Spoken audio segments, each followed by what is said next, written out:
one of your investors says that the product is the factory. Just explain that.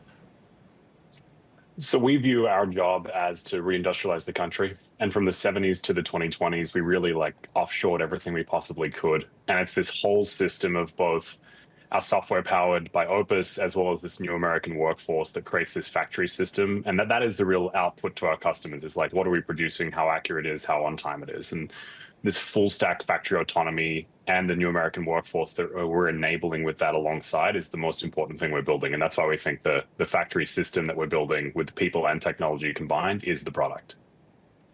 Sizable round, interesting group of investors, Founders Fund, Andreessen, Lux Capital. Why the size of the round, the difficulty or not in raising it, and what you plan to do with it, Chris? We're very lucky that we were open and shut within a small handful of weeks, less than a month.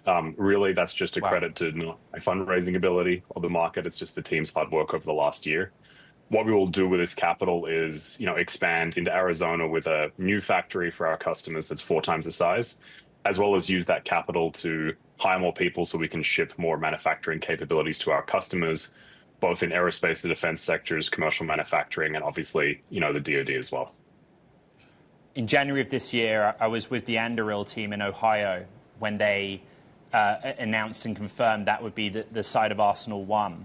And part of the discussion I had with Palmer Luckey was, why not California? Hadrian also has this big footprint in California, but you've looked to Arizona for your expansion. I think that's really worth discussing. Yeah, we will have, R&D in California, and we're not moving out of California. But one of the most important things is that we're creating thousands and thousands of new manufacturing jobs in every state. Arizona has been great to work with on the practical stuff like permitting, workforce, getting energy connected to the building, all these basic things that are harder to do in some states. So we're really happy to expand into Arizona, but it also won't be the last. Our goal is to have factories in every state and creating, millions of new manufacturing jobs along the way. Chris, something that I think was kind of missed from your post and the announcement was what you're expanding into: welding, casting, additive. Is that just because that's where the demand is, particularly from the DoD and the defense apparatus of this country?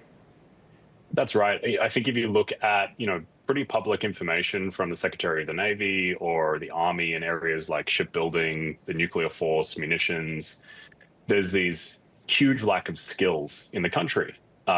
We need millions of welders, we need millions of machinists, we need millions of quality inspectors in all these manufacturing capability areas. And we just don't have the skilled workforce at that volume anymore. And this is what we're really doing with Factories as a Service, which is combining technology to make people 10 times more efficient and enabling them. It's not about replacing workforce in manufacturing, because we just don't have a manufacturing workforce anymore in this country. So we really need to combine the two things that America is best at, American software and the American spirit, to get this 10 times advantage over our global competitors. And yeah, we're working on those categories primarily because they're so important for areas like shipbuilding. Chris, when your peers come on this program, Castellian, Saronic, Vanavar Labs, or the Anduril team, they frame it in the context of China's manufacturing prowess, its competence in areas like software and hardware. How do you think about China, and what is the sort of Hadrian mission statement with regards to China, if indeed you take it into consideration?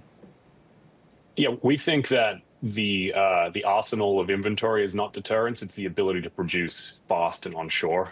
Not just in areas of defense, but in pharmaceuticals. And that's why you have to reindustrialize the country. And I agree, we've given the farm away to the CCP by letting them have all our manufacturing capability over the last 3 decades. And now we're in a position where that really degraded the skill set of the trades in the US. And this is why, building ships, building munitions, building machine components in this country is very difficult, because we kind of offshored that talent to the Chinese. I certainly think that the US needs to be the strongest industrial power like we were post-World War II, again, in order to, prevent or meet that threat. Chris, is your ceiling limited just by the idea that your core customer is the DoD? Or in the future, do you do business with these other primes and other startups as well? Very quick. So all of our customers are, a defense startup or a space startup from day one, up to all the mega primes through that whole chain. The DoD has only been recently a part of our business, but we are working with the vast majority of hardware startups all the way through to the mega cap public prime and everything in the middle.